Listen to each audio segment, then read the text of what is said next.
Ang pamayanan ay pulis at ang pulis ay ang pamayanan. Siyempre, noon, kung kami ay pinuntahan ng mga NPA, madali po kaming makukuha. Dahil siyempre, totoo naman yung sinasabi nila. Sa amin kasi noon, sa mga liblib na puok, talagang walang umaabot na tulong ng ating gobyerno.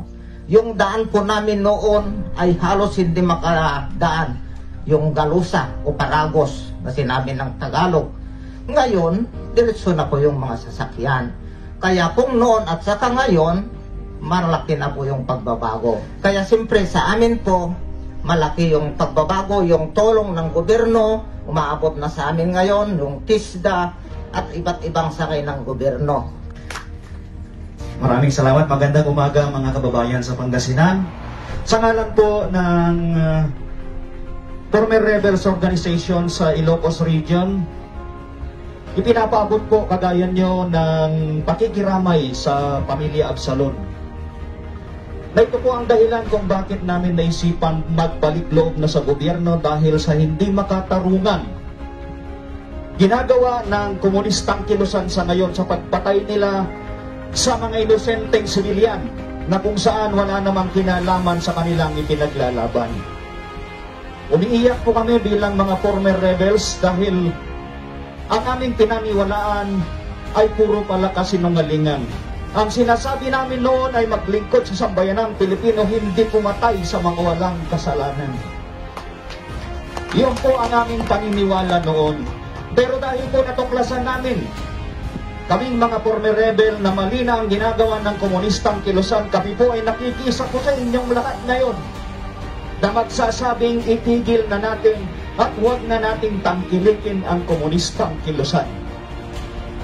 Dahil po, noong nandun ako sa loob, naranasan ko na wala pong katuturan na mamuhay tayo sa komunistang paniniwala dahil hindi po nila tayo bibigyan ng mabuting kabuhayan, kundi gagamitin lang tayo para saktan at lupigin ang kapwa nating Pilipino.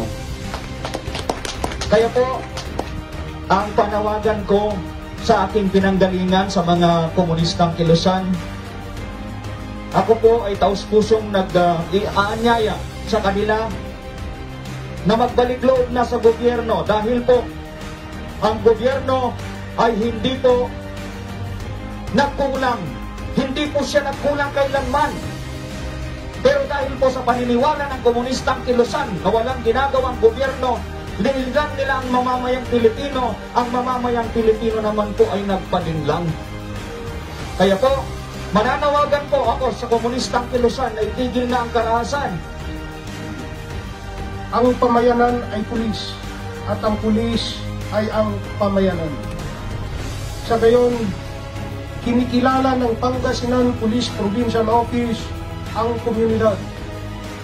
Kayo nakalahok ngayon sa Bike for Peace bilang isang mahalagang kapartner sa pangangalaga ng kapayapaan at pagpapatupad ng batas sa gitna ng pandemyang ito.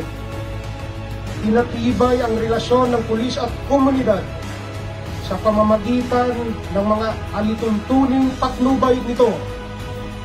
Pulis na may malasakit, pulis na mayroong takot sa Diyos, pulis na makakalikasan, pulis na makatao.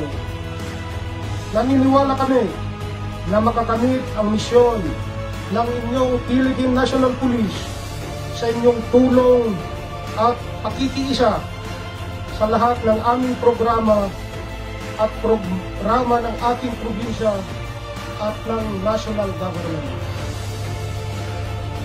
Suportado ng Pangasinan Police Provincial Office ang Executive Order number 70 na naglalayong wakasan ang mga maling gawain ng mga komunista. We condemn the killings and other illegal activities committed by the CPP-NPA. Ang mga walang kamuwang-muwang na sibilyan ay nadadamay tulad na lang sa nangyari kay Keith Absalon at ang kanyang pinsan. The Bike for Peace and Justice is set in support to the program of our government and condemn the CPP-NPA. Let us join hands and work together for the betterment of our community in order to attain a peaceful environment. Let us support National Task Force to end local communist armed conflict. For we believe that unity is strength. When there is teamwork and collaboration, wonderful things can be achieved. Sana itong aktibidad na ito, alam naman natin na magiging maayos, magiging successful. At lahat ng aktibidad natin ngayon sa araw na ito ay pagpapakita ng suporta sa pamanahang lokal at sa pamanahang nasyonal. So once again ako, naimbag na bigat tayo at masantos ako yakabwasan at si tayo namin.